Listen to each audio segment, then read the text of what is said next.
MovieWeb.com.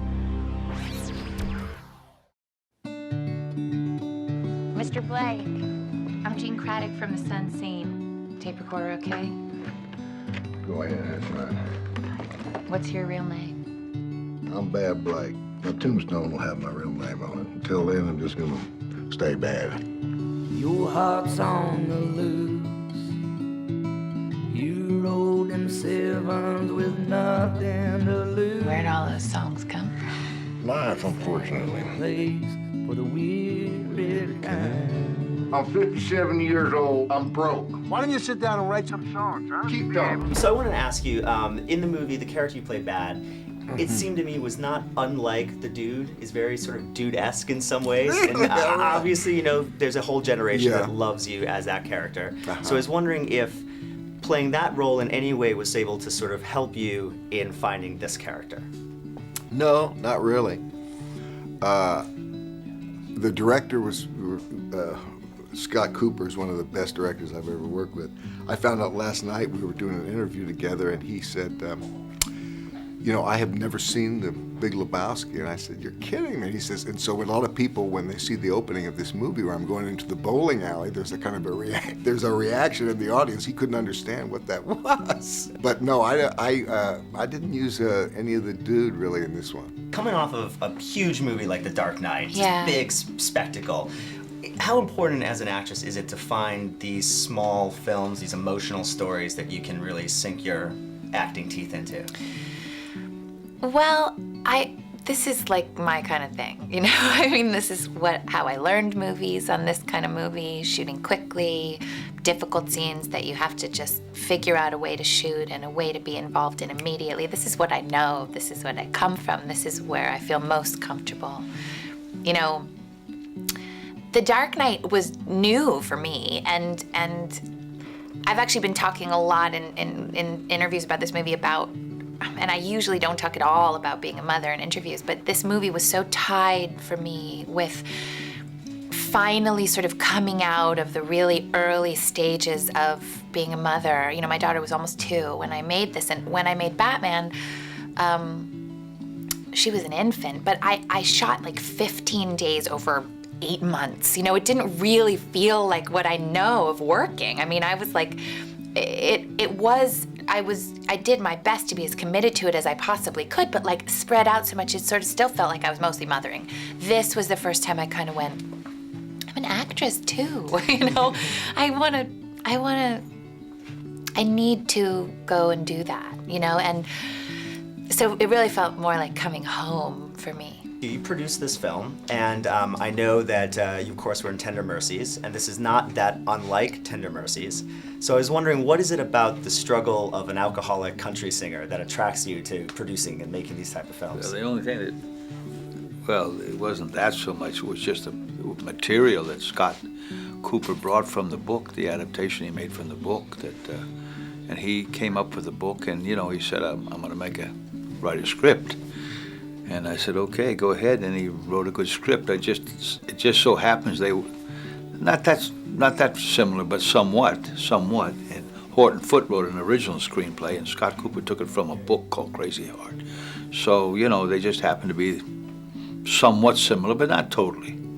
Because like in Tender Mercies, my character had a support base with a wife and a stepson.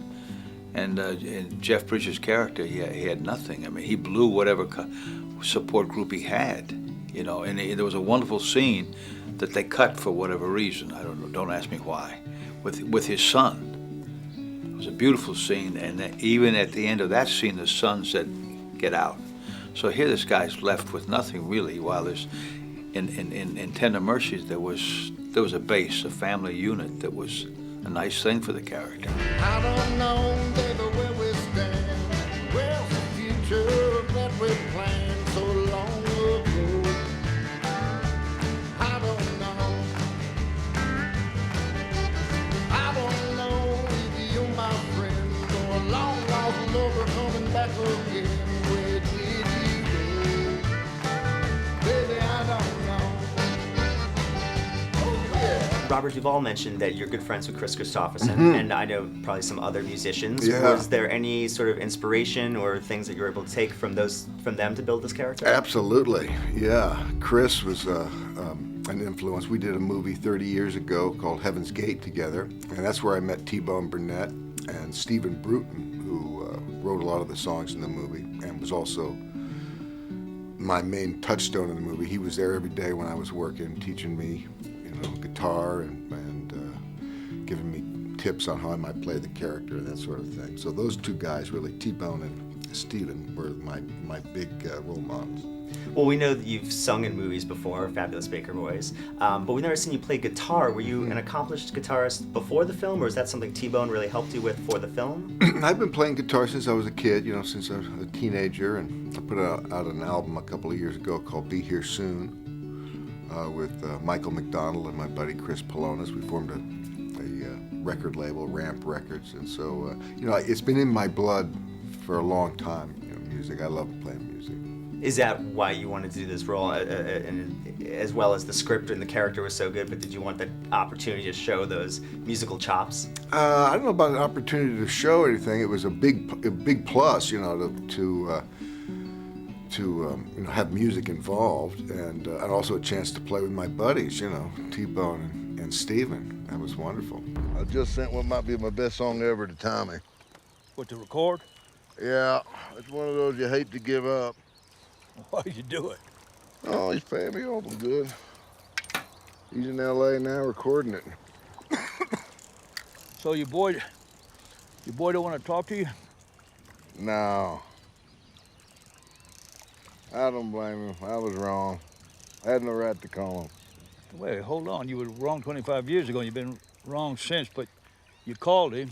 Now you're not wrong. You're right, he's wrong. Scott was going to direct it. First time director, he did a wonderful job, and it was his baby all the way through. Great. And I knew Scott from before, we met on Gods and Generals, and he got married on my farm in Virginia, and he's an interesting guy. He's kind of like a latter-day Warren Beatty, like a guy who's different in this town than others, but able to move in this town well with people, and he has a good future, I think. He's a good writer. He's written some original screenplays, plus this adaptation, and I think he was always the one to direct. Great, yeah, it was so beautifully done. So in my company, Butcher's Run Films, with Robbie Carliner, a partner, and Judy Cairo, they were the ones under the auspices of ICM that went out and raised the money, which is always so difficult. And they were I just kind of was in the background, and when I helped with the casting a lot. I said, this guy would be good, this guy, and we got a nice cast together.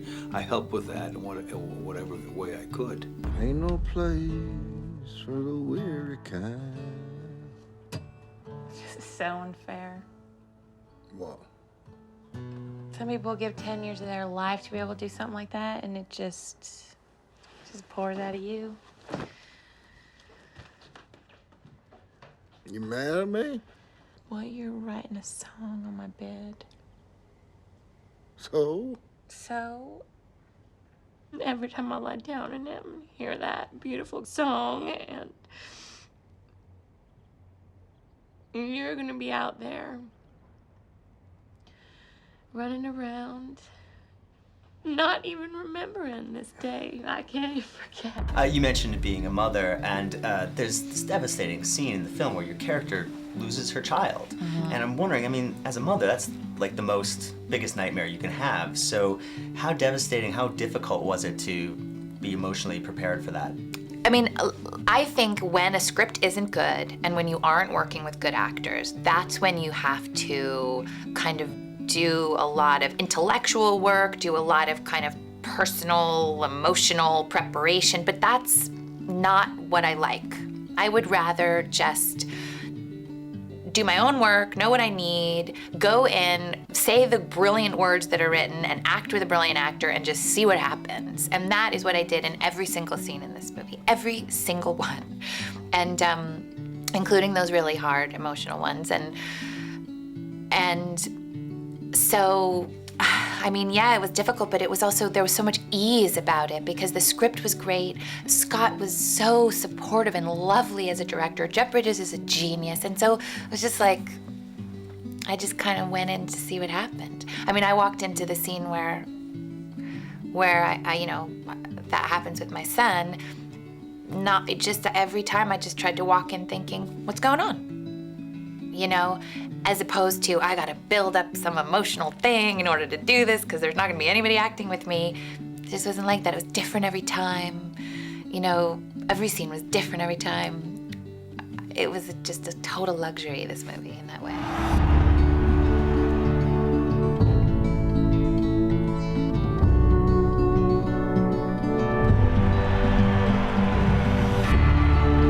This ain't no place for the weary. Thanks for coming out. It's so good to be home.